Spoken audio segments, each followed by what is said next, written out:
کہ ابراہیم تم نے خواب سچ کر دکھایا، قد صدقت الرؤیا، ابراہیم تم نے خواب سچ کر دکھایا، بس ٹھیک ہے ہم اسے ذبح عظیم میں بدلیں گے۔ مفسرین نے لکھا کہ شاید یہ بات ہو کہ ابراہیم نے آنکھوں پہ پٹی باندھی تھی کہ میں بیٹے کو ذبح ہوتے ہوئے دیکھ نہیں سکتا۔ بیٹے نے کہا میرے ہاتھ باندھ دیجئے، اپنی آنکھوں پہ پٹی باندھ دیجئے۔ شاید اسی لیے، اس لیے کہ وہ چاہتا تھا کہ میری محبت میں کوئی اتنا ڈوبا ہوا ہو کہ ایسا آ جائے کہ اس کی نگاہ میں صرف میں ہوں، چاہے اس کے سامنے اس کا کڑیل جوان بیٹا کیوں نہ ہو، وہ آنکھوں پہ پٹی نہ باندھے اور اسی کھلی ہوئی آنکھوں سے علی اکبر کے جگر سے برچی کا پھل کھینچے۔ اجرکم اللہ۔ حسین پہنچے، کعبے میں پہنچے، 28 رجب کو چلے، مکے میں داخل ہو گئے۔ 5 دن بعد 3 شعبان یا 4 شعبان کو حسین مکے میں داخل ہوئے۔ 28 رجب کو چلے تو 3 یا 4 شعبان کو مکے میں آ گئے۔ رہے شعبان، رمضان، شوال، ذوالقعدہ، مسلسل حسین مکے میں رہے۔ مکے میں حسین نے خطبات دیے، بہت سے لوگ آ کے ملتے تھے، عبداللہ ابن زبیر اور بہت سے صحابہ آ کر ملتے تھے، حسین ابن علی سے قصب فیض کرتے تھے۔ حج کا موقع آیا، حسین حدود حرم میں داخل ہوئے۔ جتنے حاجی تھے سب آگے بڑھ کے حسین کا استقبال کرنے لگے۔ فرزند رسول آ گیا، رسول اللہ کا بیٹا آ گیا۔ سب نے قدم بوسی کی، سب نے دست بوسی کی۔ اکثر لوگ کبھی حسین کے دائیں طرف دیکھتے تھے، کبھی بائیں طرف، کبھی پیچھے کی طرف۔ حسین نے کہا کیا دیکھتے ہو؟ کہا فرزند رسول 25 حج آپ پاپ ادا کر چکے، ہر دفعہ آپ اپنے ساتھ مدینے سے قربانی کے جانور لے کے آتے، قربانی کے گوشت لے کے آتے۔ آج کوئی قربانی کا گوشت نظر نہیں آ رہا، کیا اس بار قربانی کا ارادہ نہیں؟ حسین نے کہا اس بار بھی قربانی کا ارادہ ہے، لیکن اس بار حسین کی قربانی یہ ہے علی اکبر، یا قاسم، یا اون محمد، یا عباس، یہ جوادان بنی ہاشم۔ اس بار حسین یہ قربانی دے گا۔ حسین قربان گاہ میں آ گئے اور اس قربان گاہ کا نام کربلا۔ کربلا بڑی امید لے کے بہت سے لوگ حسین کے ساتھ ساتھ چل رہے تھے، لیکن حسین بار بار بتاتے جاتے تھے ہم حصول اقتدار کے لیے نہیں جا رہے، ہم گردن کٹانے جا رہے ہیں، اس لیے کہ ہمارا گلا کٹے، ہمارا خون بہے، تب لوگوں کو معلوم ہوگا کہ اسلام حق ہے اور اللہ ہے۔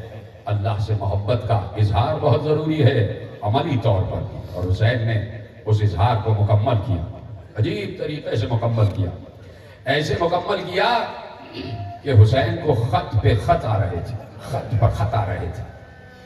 اور میرے نوجوان دوست اس جملے کو محفوظ کریں، خطوط میں بار بار یہ لکھا جا رہا تھا اے حسین ابن علی، ہم چاہتے ہیں کہ آپ کوفے آئیے، اس لیے کہ ہمارا کوئی امام نہیں ہے، ہمارا کوئی امام نہیں، ہم چاہتے ہیں کہ آپ کوفے آئیے۔ تو جن کا کوئی امام نہیں وہ نہیں ہو سکتے کہ جو امامت کے قائل ہیں، اس لیے کہ ان کا امام تو حسین تھا ہی۔ اس کا مطلب ہے کہ جنہوں نے بلایا وہ کسی اور مسلک سے تعلق رکھتے تھے، وہ کسی اور مذہب سے تعلق رکھتے تھے کہ آپ آئیں تو ہم آپ کی امامت کو تسلیم کریں۔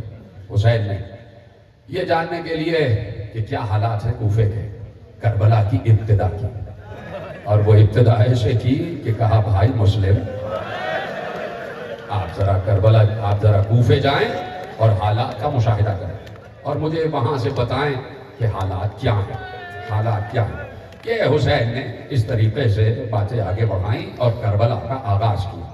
لیکن جب حسین آج یعنی 2 محرم کو کربلا میں داخل ہوئے، آج حسین کربلا میں داخل ہوئے، یہ ہے دن 2 محرم کا کہ جب حسین سرزمین کربلا میں داخل ہوئے، اور داخل ہوئے تو جیسے ہی اس حد میں داخل ہوئے کہ جو حد زمین کربلا کہلاتی ہے، حسین کی سواری آگے نہیں بڑھتی، آگے بڑھنے سے انکار کرتی ہے۔ حسین نے دوسرا گھوڑا، تیسرا گھوڑا، بار بار گھوڑے بدلتے گئے، کوئی سواری بھی آگے نہ بڑھی۔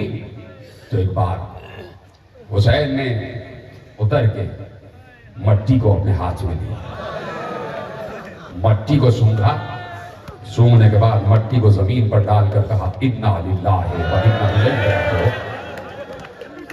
ابھی یہ کہا ہی تھا کہ جبرائیل نازل ہوئے اور کہا اے رسول اللہ کے بیٹے، اللہ نے آپ کو تحفہ درود و سلام بھیجا ہے، اور اللہ یہ کہہ رہا ہے کہ حسین سے کہہ دو کہ حسین وعدہ گاہ آ گئے، جس جگہ کا وعدہ تھا وہ جگہ آ گئی۔ حسین نے سر جھکا کے کہا جبرائیل جاؤ اللہ کو میری طرف سے سلام پیش کرو، اور اللہ سے میری طرف سے ادب سے کہنا کہ حسین کو یاد ہے کہ یہی وعدہ گاہ ہے، لیکن اللہ سے کہہ دینا کہ یا اللہ وعدہ 10 محرم کا تھا، حسین 8 دن پہلے آ چکا ہے، حسین 8 دن پہلے آ چکا ہے۔ حسین کربلا کی زمین میں داخل ہو گئے، 8 دن پہلے آ چکے۔ کہا عباس یہی ہمارے رہنے کی جگہ ہے، یہی ہمیں قیامت تک رہنا ہے، یہی ہمارے خیمے لگا دو، یہی ہمارے خیمے لگائے جائیں گے، اور یہی ہمارے مرقد بھی بنیں گے، یہی ہماری تربتیں بھی بنیں گی۔ حسین کے گھوڑے بٹھا دیے گئے، اونٹ بٹھا دیے گئے۔ کہا بھیا عباس آپ بتائیے کہاں پر خیمہ لگایا جائے، کہاں پر خیمہ گاہ بنایا جائے؟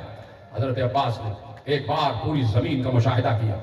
کہا والا یہ فرات کی نہر ہے، وہ نہر دریائے فرات سے کٹ کے آ رہی تھی، اور اس نہر کو نہر القمہ کہا جاتا ہے۔ کہا یہ نہر القمہ ہے، اس کے کنارے ہم چاہتے ہیں کہ خیمہ گاہ بن جائے، خیمے لگ جائیں۔ سنیں گے آپ؟ امام حسین نے مسکرا کر کہا ہاں عباس تم شیر ہو نا، تو شیروں کو دریا کی ترائی بہت پسند ہوتی ہے، شیروں کو نہر کا کنارہ بہت اچھا لگتا ہے۔ عباس نے خیمے لگا دیے، خیمہ گاہ تیار ہو گئی، یہی رہنا ہے، قیامت تک یہی رہنا ہے۔ سارا سامان اترنے لگا، سارا سامان اترنے لگا۔ جیسے ہی سواریوں کی جھنکار کی آوازیں بلند ہوئی، دور کچھ لوگ کام کر رہے تھے اپنی کھیتیوں میں، اپنی زمینوں پر۔ انہوں نے دیکھا ایک قافلہ آ کے رکا ہے اور دریا کنارے رکا ہے۔ کہا چلو دیکھتے ہیں کون لوگ آئے ہیں۔ دور سے دیکھا کہ کوئی بڑے گھرانے کے لوگ لگتے ہیں، کوئی امیر العمراء گھرانے کے لوگ لگتے ہیں، سواریوں کی شان، لباس کی شان۔ سب چلے، چلتے چلتے قریب پہنچے تو ایک بار حیران ہو گئے کہ کوئی اور نہیں۔ سب نے کہا یہ تو ہمارا امام حسین ہے، یہ تو فاطمہ کا لخت جگر حسین ہے، یہ تو علی کا بیٹا حسین ہے، یہ تو رسول کا نواسا حسین ہے۔ ایک بار سب آگے بڑھے، سب نے قدم بوسی کی، سب نے قدم بوسی کی۔ کہا اے بنی اسد والو، تم میں کوئی ایسا ہے جو اس زمین کا نام بتائے؟ کسی نے آگے بڑھ کے کہا اس زمین کا نام ہے غازریہ۔ کہا اس کے علاوہ کوئی اور نام ہے؟ ایک شخص نے آگے بڑھ کے کہا اسے شط الفرات بھی کہتے ہیں۔ امام نے کہا کوئی اور نام بھی ہے؟ کسی نے آگے بڑھ کے کہا اسے نینوا کہتے ہیں۔ امام نے کہا کوئی اور؟ اب یہ سارے نام حسین لکھوا رہے ہیں، حسین کو سب پتا ہے لیکن حسین تاریخ میں لکھوا رہے ہیں۔ کہا کوئی اور نام بھی ہے؟ کسی نے کہا اسے ناصریہ بھی کہتے ہیں، غازریہ بھی کہتے ہیں، نینوا بھی کہتے ہیں، شط الفرات بھی کہتے ہیں۔ سارے نام حسین نے لکھوائے۔ حسین نے کہا کیا کوئی اور نام بھی ہے؟ اب سب چپ ہو گئے۔ بھیڑ کو چیرتا ہوا ایک بزرگ آگے آیا، جس کی کمر جھکی ہوئی تھی، جس کی آواز زمین پہ خط دیتی بھی جائے۔ اس نے کپ کپاتے ہوئے ہاتھوں سے فرزند رسول کو سلام کیا۔ کہ فرزند رسول اس زمین کا ایک اور نام بھی ہے۔ کہ کیا نام ہے؟ کہ اس زمین کا نام ہے کربلا، اس زمین کا نام ہے کربلا۔ اور وہ کہتا ہے سنیں گے؟ کہا کہ آقا میں نے سینہ بسینہ ہزاروں برس کی روایت سنی ہے کہ یہ زمین کسی کو راس نہیں آتی، اس زمین سے جو گزرا ہے، جو بھی نبی گزرا ہے اس کو زخم ضرور لگا۔ آقا یہاں سے آگے بڑھ جائیے۔ حسین نے کہا ہم تو آئے ہی اس زمین کو جنت بنانے کے لیے، ہم تو آئے ہی اسی زمین کی تلاش میں۔ بنی اسد والے آگے آ گئے۔ ایک بار حسین نے کہا کیا یہ 4 مربع میل کی زمین مجھے بیچتے ہو؟ سب نے کہا فرزند رسول بیچنے کا کیا سوال ہے، سب آپ ہی کا دیا ہوا ہے، آپ کو ہبہ کرتے ہیں۔ کہا نہیں میں اسے خریدنا چاہتا ہوں۔ 60,000 درہم میں، 60,000 دینار میں زمین خرید لی۔ زمین خریدی تو کہا فرزند رسول اس زمین کے ہبہ نامے میں آپ کا نام لکھ دیا جائے۔ کہا نہیں میرا نام نہیں، میرے بیٹے علی اکبر کا نام، کربلا علی اکبر کے نام، علی اکبر کی جائے۔ اور ہبہ نامہ علی اکبر کے نام جب تحریر ہو گیا تو حسین نے وہ ہبہ نامہ واپس کیا بنی اسد کو۔ کہا بس یہ زمین تم ہی رکھو، لیکن شرط صرف ایک ہے، شرط صرف ایک ہے۔ وہ شرط یہ ہے، وہ شرط یہ ہے، سنو گے؟ آپ کی آوازیں بلند ہو رہی تو بلند ہوتی رہے آوازیں۔ آخری جملہ کہنے جا رہا ہوں، کل سے تفصیلی مسائل پڑھوں گا، آپ کی آوازیں بلند ہو جائیں۔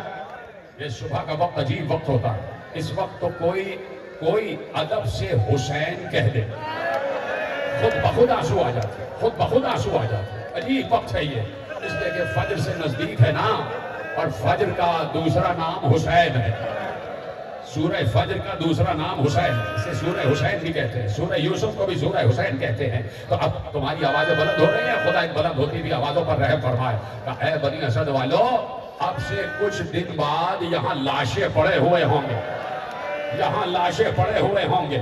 ہاں، اس ہبہ نامے کی قیمت یہ ہے کہ ہو سکے تو ہمارے لاشوں کو دفنا دینا، ہو سکے تو ہمارے لاشوں کو دفنا دینا. اور دیکھو یہاں قبریں بنانا، اور تمہارا کام یہ ہے کہ جب بھی کوئی زائر ہماری قبروں کی زیارت کرنے آئے تو 3 دن انہیں مہمان رکھنا. 3 دن. کتنا قریب ہے حسین، اپنے زائروں کا کتنا خیال ہے. کہا 3 دن انہیں مہمان رکھنا، انہیں کھانا کھلانا، انہیں پانی پلانا. بنی اسد کے جوانوں نے سر جھکا دیے، مولا جیسا آپ کہہ رہے ہیں ویسا ہی ہوگا.